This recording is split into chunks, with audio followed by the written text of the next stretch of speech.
A water treatment project for the city of Jasper is continuing to move forward. We'll have more on that. Plus, Carrie Schneider has this week's visit with our friends at the Du Bois County Humane Society, and Dodie Ewell discusses the Build a Basket program tonight on Inform.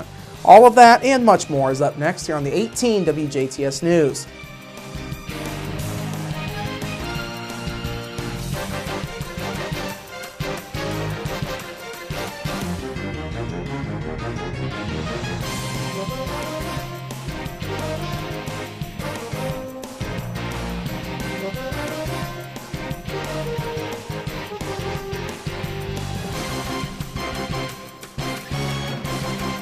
Hello, I'm Bradford Raths. We begin tonight with Jasper Police looking for a man who stole a donation jar from a Southside gas station earlier this month. The department says the man in this surveillance video on the screen took the donation jar from the counter at Sternberg's Citgo in the 1700 block of South US 231 back on November 1st. Police say the jar had been used to collect donations to go towards funeral expenses for a family who was in need. Anyone who has any information or knows who the man is asked to call Jasper Police at 482-2255. You can also call the department's anonymous tip line at 481-COPS.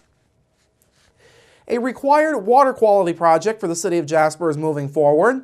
Last night, the Jasper Utility Service Board approved funding for an ultraviolet water treatment project.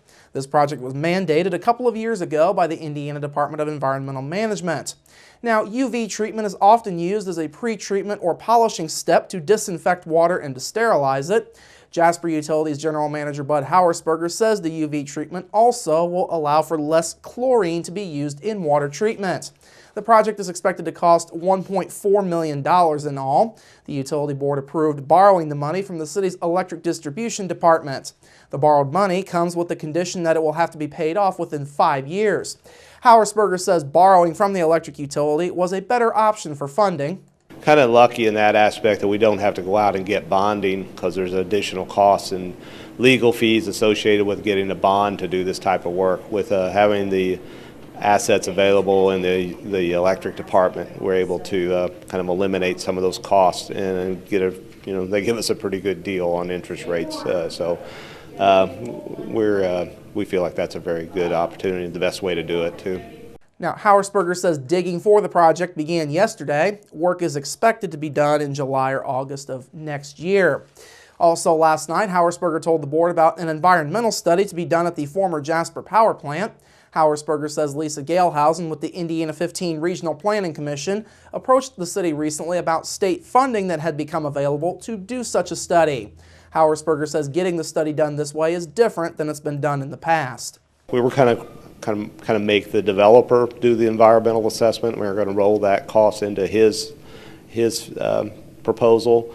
But in this case, we came up with this opportunity through the state to get this funded for no cost to the utility to go ahead and have this done. So we decided to just go ahead and have it have this Phase 1 completed, and then we'll look and see if Phase 2 is warranted or not. The utility board previously sent out requests for expressions of interest on the former power plant building.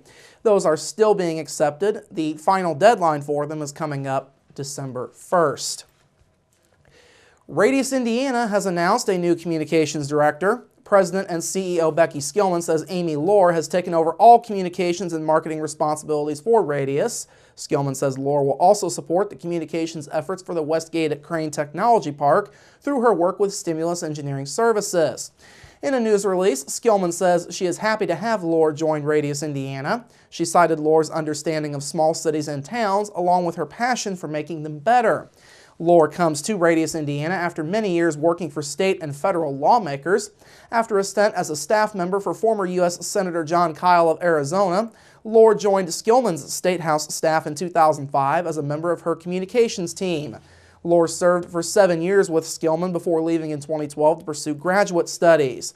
Lohr returned to the workforce last year with Stimulus Engineering Services. She is a native of Linton, Indiana. Radius Indiana is a regional partnership that was formed back in 2009. It serves 8 counties in all, including Crawford, Davies, Du Bois, Martin, and Orange counties locally.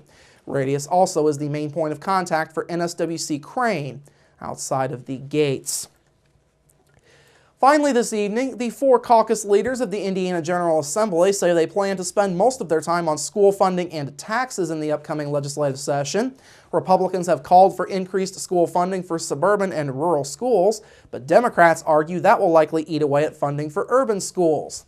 Republican House Speaker Brian Bosma, Republican Senate President Pro Tem David Long, Democratic House Minority Leader Scott Peloff, and Democratic Senate Minority Leader Tim Lannon spoke yesterday at the Indiana Chamber of Commerce's annual legislative preview.